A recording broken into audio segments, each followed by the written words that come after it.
The Montana sunset painted the mountains purple as I leaned against the fence post of my newly purchased ranch. 40 acres of rolling pasture, timber, and the sweetest creek water you could ever taste. After 15 years working myself to exhaustion in Seattle's corporate law offices, I had finally escaped to build the life I had always dreamed about. The property had cost every penny of my savings, but standing there watching my small herd of cattle graze against that backdrop made it all worthwhile. The first 3 months were everything I had hoped for and more. My nearest neighbor, Ed Calloway, lived a quarter-mile down the road. He helped me fix my tractor when it broke down and showed me which feed stores offered the best prices. Slowly but surely, I was becoming part of this rural community. I added chickens to my operation, planted my first vegetable garden, and even adopted 2 rescue horses from a local sanctuary. For the first time in my adult life, I felt truly at peace. The envelope came on an otherwise perfect Tuesday morning.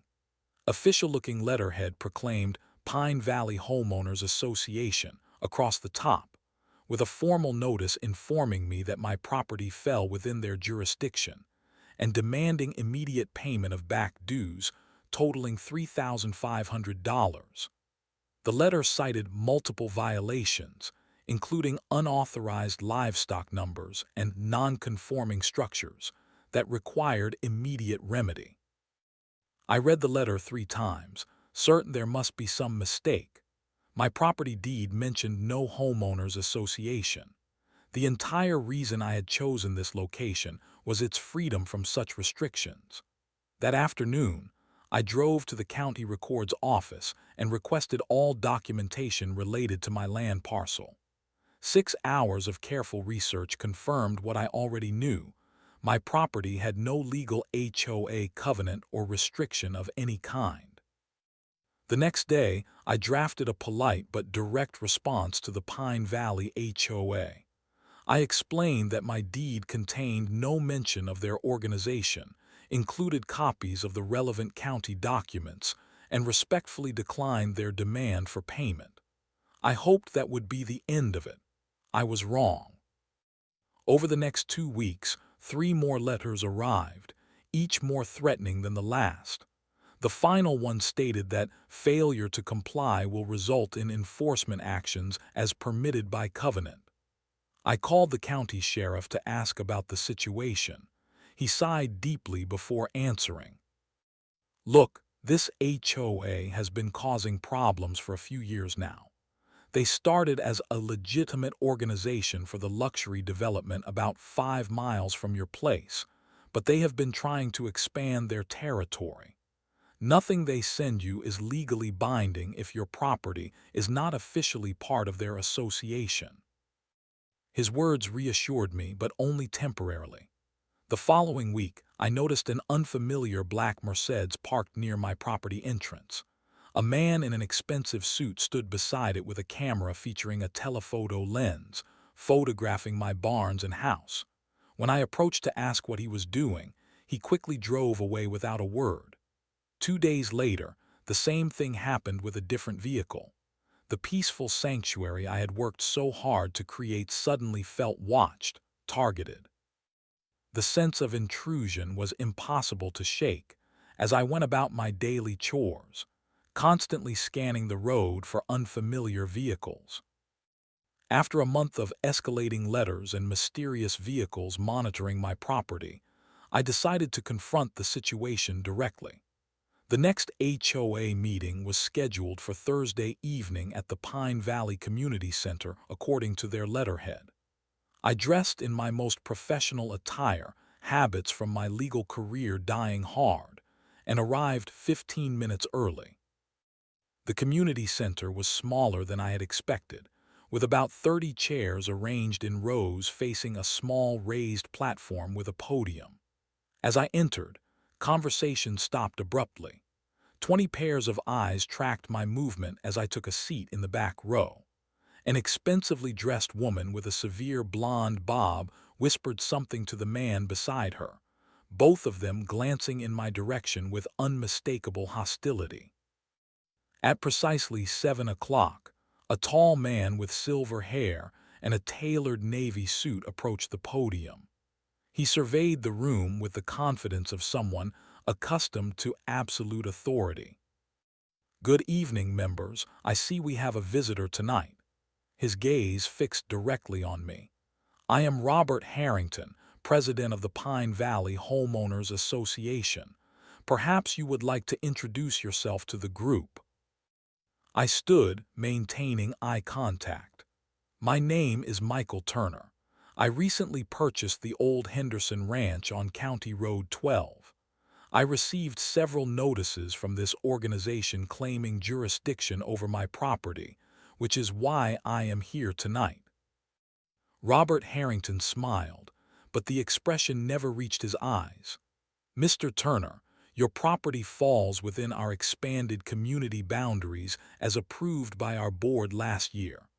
All residents are required to maintain compliance with our standards." "With all due respect, Mr. Harrington, my deed and county records show no such affiliation. I purchased my property specifically because it had no HOA restrictions." His smile vanished. "The rules exist to protect all our property values, Mr. Turner. Your agricultural activities are incompatible with the prestigious community we are building. The smell of livestock alone is unacceptable." An uncomfortable silence fell over the room. I noticed several homeowners shifting nervously in their seats, avoiding eye contact with both me and Harrington. After the meeting, an older woman approached me in the parking lot, glancing nervously over her shoulder. "Be careful with Robert. My husband and I tried to resist joining when they expanded. 2 weeks later, our dog was poisoned. We cannot prove anything, but—" She hurried away as another member exited the building. The following day, I scheduled an appointment with a local attorney. His small office above the town hardware store was cluttered but organized. Attorney James Wilson listened to my story without interruption, examining the HOA documents and my property records. "Legally, they cannot force you to join an HOA that was not disclosed during your property purchase," he confirmed. "However, I must warn you that this particular group has developed quite a reputation for making life difficult for those who oppose them. The law might be on your side, but enforcement is another matter entirely." I thanked him for his honesty and paid his consultation fee. As I drove home, his words echoed in my mind. What exactly did making life difficult entail? I found out the very next morning. The main gate to my cattle pasture stood wide open, with fence wire clearly cut with metal shears. 3 of my cows had wandered dangerously close to the county road. It took hours to round them up and repair the damage. 2 days later, I discovered my mailbox smashed beyond recognition, important correspondence scattered across the roadside ditch. When the sheriff's deputy arrived to take my report, his expression told me everything before he spoke a word. "Without witnesses or camera footage, there is not much we can do. Could have been teenagers, could have been an accident." "You and I both know it was neither," I replied. He looked away. "File a report with your insurance, and maybe consider setting up some security cameras." That night, I was awakened by the distant sound of my horses in distress.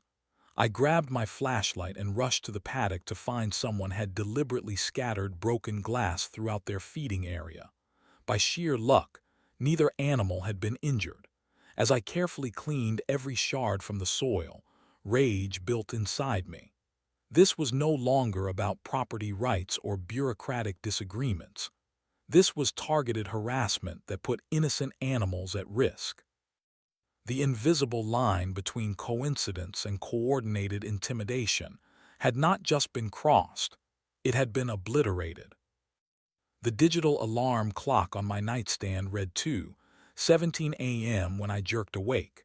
No sound had disturbed me. It was the smell that pulled me from deep sleep. Acrid smoke with chemical undertones filled my bedroom despite closed windows. I stumbled out of bed and pulled back the curtain. The night sky glowed orange. Flames leapt from my barn and equipment shed, writhing like living entities against the darkness. For one paralyzing second, I could only stare in disbelief. Then animal instinct kicked in, both mine and my livestock's. Distant panicked bellowing broke my trance. I grabbed my phone to call 911 while simultaneously pulling on boots and a jacket. The dispatcher assured me fire trucks were on their way, but our rural location meant at least 20 minutes before help would arrive. 20 minutes was an eternity when facing an inferno. My feet pounded across the dew-soaked grass as I sprinted toward the burning structures. The heat hit me 30 yards out, an invisible wall that stung my eyes and scorched my lungs. The main barn housed my most valuable equipment and 12 head of cattle. Their terrified cries drove me forward despite the danger. The side entrance door was still accessible, though smoke poured through the gaps around its frame. I pulled my jacket over my face and forced my way inside. Visibility was near zero, but I knew the layout by heart. I reached the first stall and fought with fingers already blistering to release the panic bolt. The frightened heifer nearly trampled me as she charged toward fresh air. One by one, I freed the animals, each second inside the burning structure stretching my lungs to burning capacity. After freeing the 8th cow, a support beam crashed down 3 feet to my right, sending sparks and flaming debris across my path. The remaining 4 stalls were now inaccessible. Their occupants' cries grew weaker as smoke overwhelmed them. When the first fire truck finally arrived, the barn was fully engulfed. Despite their professional response, the rural water supply limitations meant they focused on containment rather than saving the already burning structures. They prevented the fire from reaching my house, but everything else in that section of my property was destroyed or heavily damaged. Dawn revealed the true devastation. The barn was nothing but charred beams and ash. The equipment shed containing my tractor, ATV, and essential tools was equally demolished. 4 prized cattle had perished in the blaze. A section of grazing pasture was scorched black where wind-driven embers had ignited dry grass. I stood motionless, surveying the destruction of 3 years of investment and hard work. The fire chief approached me as his crew wound up their hoses. I hate to say this, but this was no accident.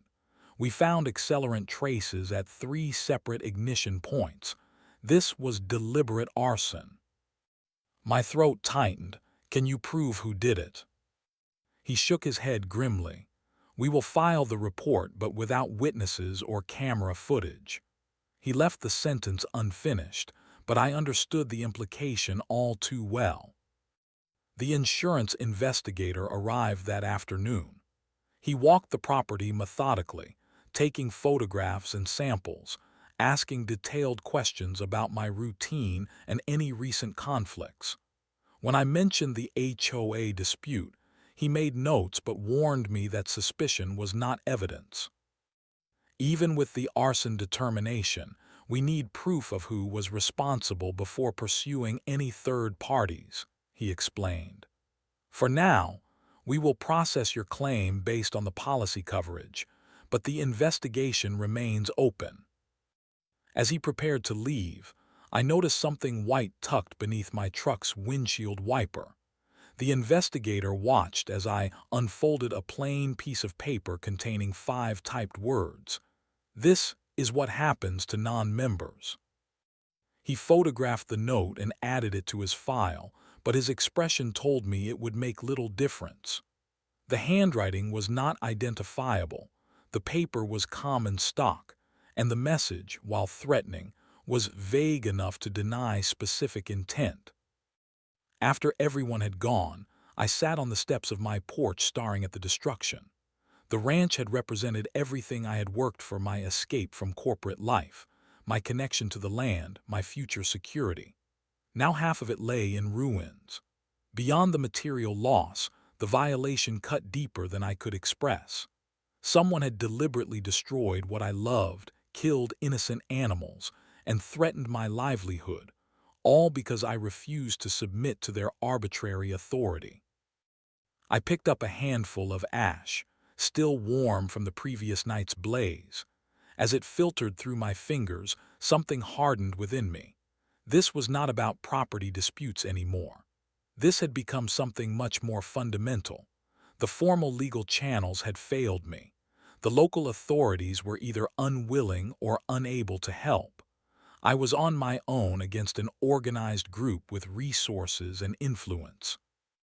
But they had made a critical error in their calculation. They assumed burning down my property would break my spirit and force compliance. Instead, it had eliminated any remaining restraint I might have felt. With nothing left to lose, I was now free to pursue justice by any means available, and I had 15 years of legal experience they knew nothing about. The insurance company provided a temporary trailer while my house underwent smoke damage restoration. I converted the small dining area into an improvised office, setting up my laptop, printer, and files salvaged from the house. The smell of smoke permeated everything despite multiple washings. Rather than finding it distressing, I grew to appreciate the constant reminder of why I could not give up. 2 weeks after the fire, I began researching land ownership history in our county. Something about the HOA claims nagged at me, their certainty despite clear legal documentation contradicting their authority. There had to be something I was missing, some angle they were exploiting that I had not yet identified. I started with my own property deed, tracing it backward through previous owners. The Henderson family had owned it for 60 years before me.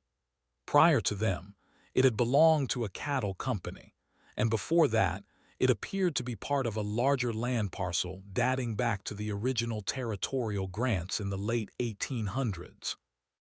The territorial land grants caught my attention. I expanded my research to include the formation of the state land system. Libraries, online databases, and county archives became my second home. 3 days into this deep dive, I stumbled across a name that stopped me cold: William Turner, Land Commissioner for the Western Territories, appointed 1887. Turner was my grandfather's grandfather. I had heard stories about him growing up, but mainly focused on his role as a judge later in life. This territorial appointment was new information. Heart racing, I dug deeper into his responsibilities and legal authority. The Territorial Land Commission structure was fascinating. Original commissioners held extraordinary powers during the transition from territory to statehood, including the right to approve or reject property divisions, establish easements, and most importantly, create or dissolve community covenants. What stunned me was discovering that some of these powers had never been formally transferred to modern governmental entities. Instead, they remained technically vested in the office of the commissioners and their direct descendants as trustees. I spent days verifying this information, certain I must be misinterpreting something so significant. The State Historical Society archives contained the original commission documents with legal language that seemed to support my growing theory. But I needed professional confirmation. Late one evening, I called Dr. Margaret Chen, a legal historian at the State University, whom I had consulted during my legal career. After explaining my situation, I emailed her the relevant documents I had uncovered. "Michael, what you have found is extraordinary," she said when she called back the next day.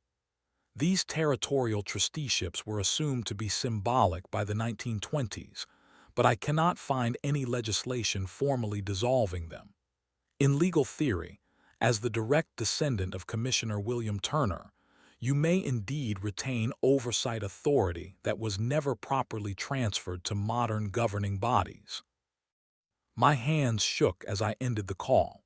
If this was true, the implications were staggering. Not only did the HOA have no authority over my property, but I potentially held legal oversight of all land divisions and covenant formations in the entire region, including their precious association. I needed absolute certainty before proceeding. Over the next 3 weeks, I secretly met with state archivists, land management officials, and 2 specialized attorneys in neighboring counties to avoid local attention. Each consultation confirmed and strengthened my position. The oversight authority vested in territorial commissioners had indeed never been formally superseded by later legislation, an extraordinary legal oversight preserved by the very obscurity of the provisions. Throughout this research phase, I maintained the appearance of a defeated landowner struggling to rebuild.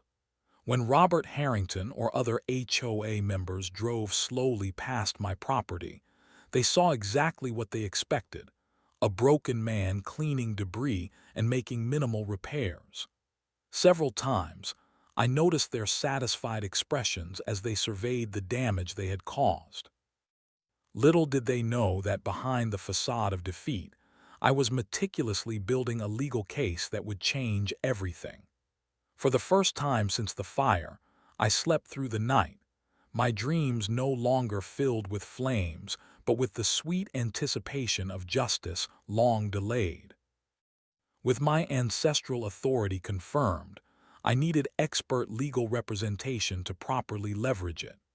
Attorney Wilson from town was skilled but lacked the specialized knowledge this situation required.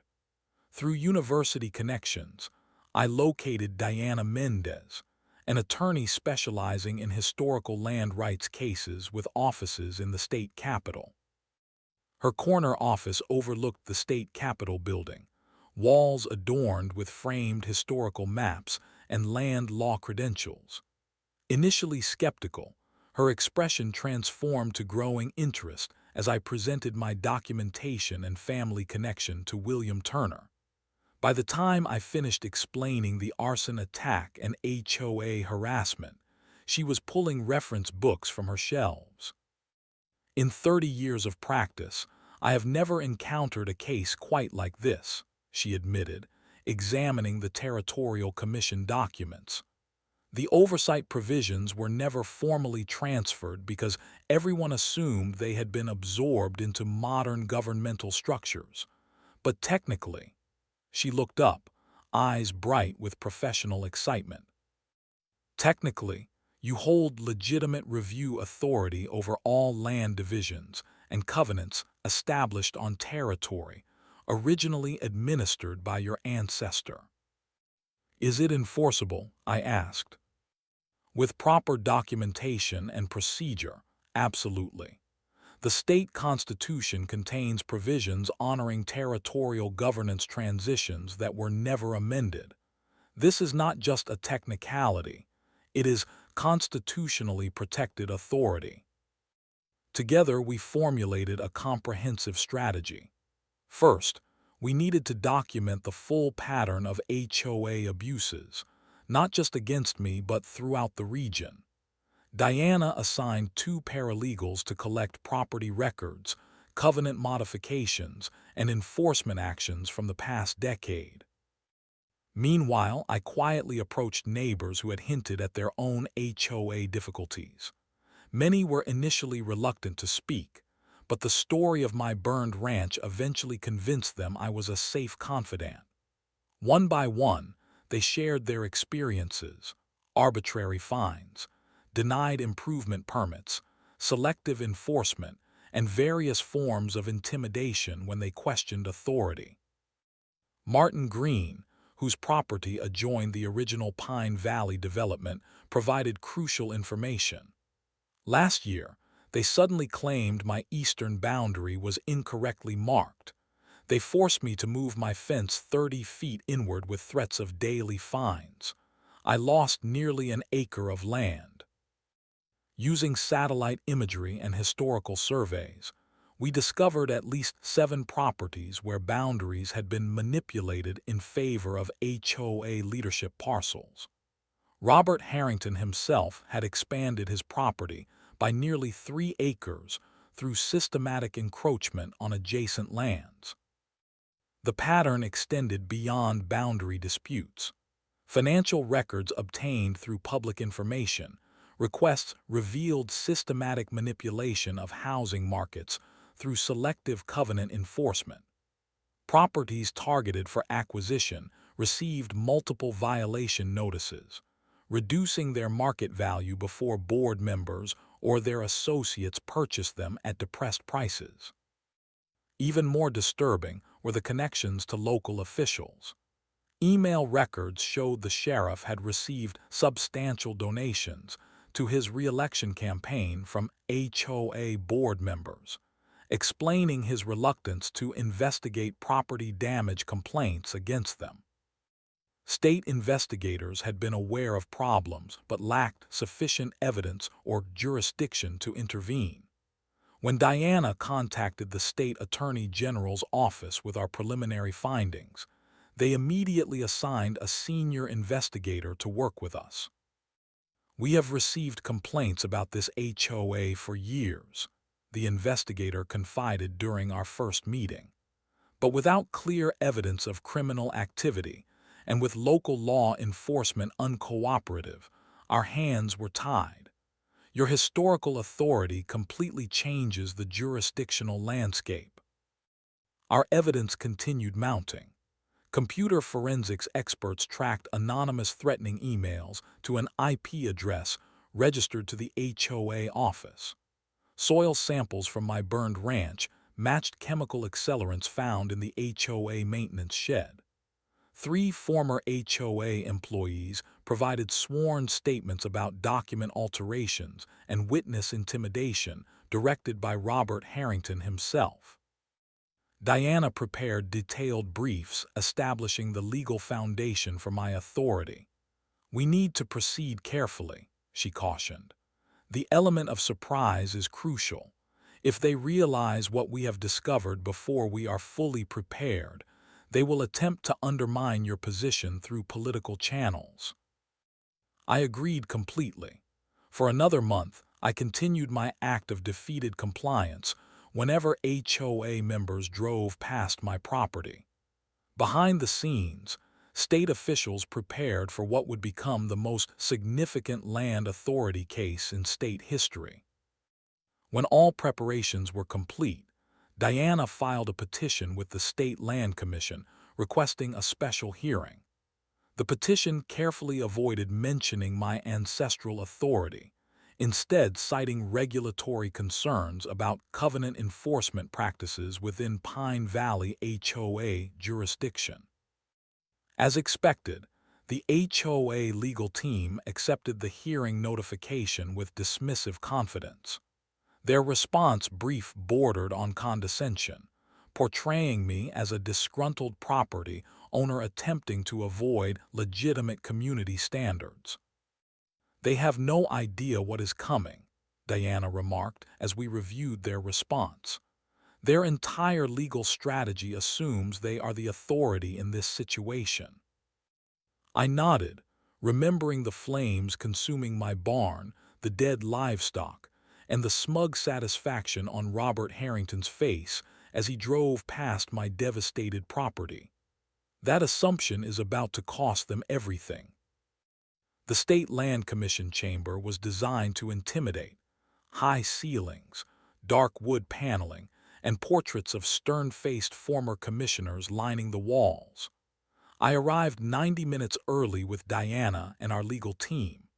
State investigators and the Attorney General's representative met us in a small preparation room adjoining the main chamber. "Remember, proceed exactly as we planned," Diana whispered as attendees began filling the public seating area. "Let them believe this is a routine regulatory review until the appropriate moment." Robert Harrington arrived 20 minutes before the scheduled start, accompanied by 4 board members and their legal counsel. They clustered near the front row, occasionally glancing in my direction with barely concealed disdain. I heard Harrington mutter something about wasting everyone's time, followed by derisive laughter from his associates. At precisely 10:00 a.m., the 5 current state land commissioners entered from a side door and took their seats at the elevated panel. The commission chairwoman, Judge Alina Banks, called the meeting to order and outlined the basic procedural rules. This special hearing concerns regulatory practices of the Pine Valley Homeowners Association as they relate to state land use statutes, she announced. Mr. Turner, as petitioner, you may present your concerns first. I approached the podium with a calm I had practiced for weeks. Instead of beginning with my personal grievances as the HOA clearly expected, I displayed the first historical document on the Chamber's projection screen. Honorable Commissioners, I present the original territorial land grant of 1887, establishing governance authority for what would become Pine Valley and surrounding counties. I proceeded methodically through the territorial commission structure, William Turner's appointment, and the specific oversight provisions never formally transferred to modern governance.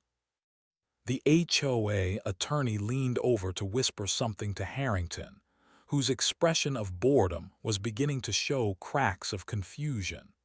By the time I displayed my direct lineage documentation, the whispers had become urgent murmurs. Therefore, I continued, as the legal descendant of Commissioner William Turner and trustee of his territorial authorities, I am not merely petitioning this commission. I am exercising oversight rights established by territorial statute and preserved by state constitutional provision Article IV, Section 7. Judge Banks leaned forward.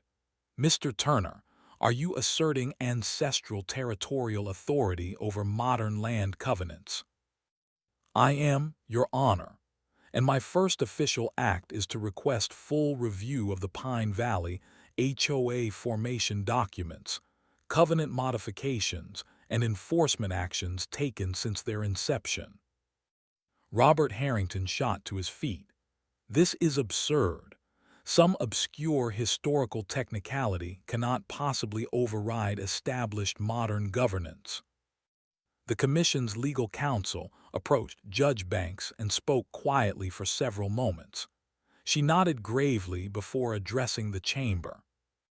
The Commission recognizes the unusual nature of this claim.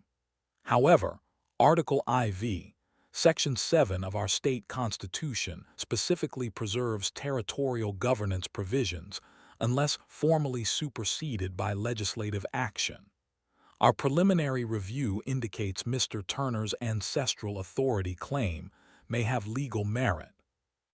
The HOA's attorney requested a brief recess, which was granted. For 30 minutes, they huddled in intense discussion, occasionally casting glances in my direction. When proceedings resumed, their strategy became clear: attack the evidence connecting them to the harassment and arson.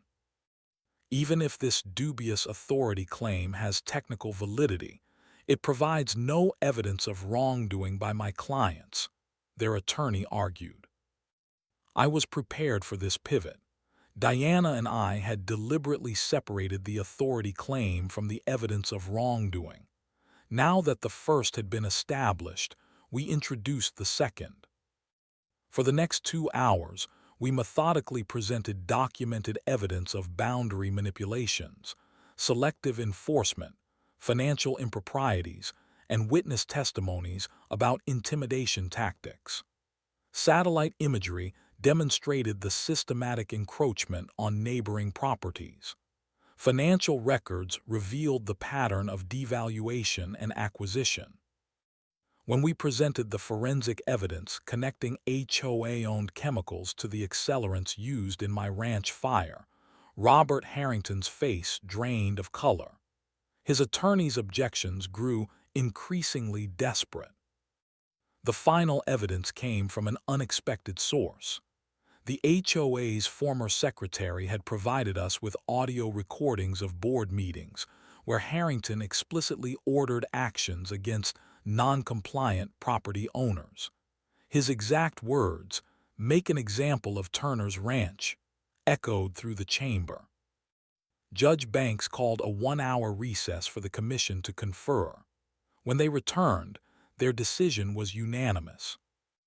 The commission finds Mr. Turner's ancestral authority claim valid under state constitutional provisions. Furthermore, the evidence of systematic abuse of covenant authority by the Pine Valley HOA leadership is compelling and deeply troubling. She looked directly at me.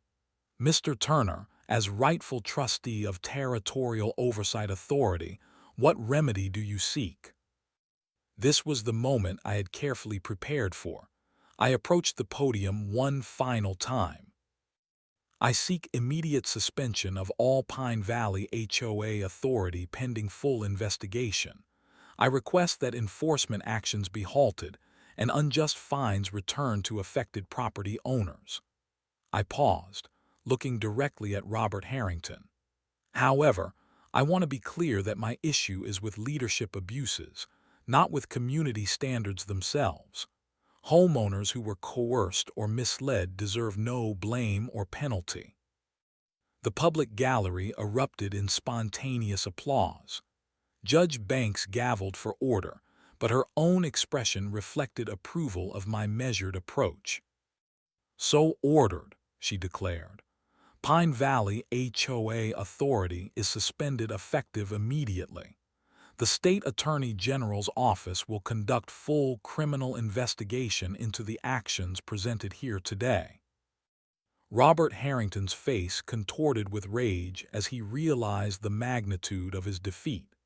As he stormed from the chamber, I felt not triumph but the quiet satisfaction of justice finally set in motion. The morning after the hearing, I stood at the Pine Valley Community Bulletin Board posting the official commission order suspending HOA authority. Several residents approached to shake my hand or share quiet words of gratitude. The atmosphere of fear that had permeated the community was already beginning to lift.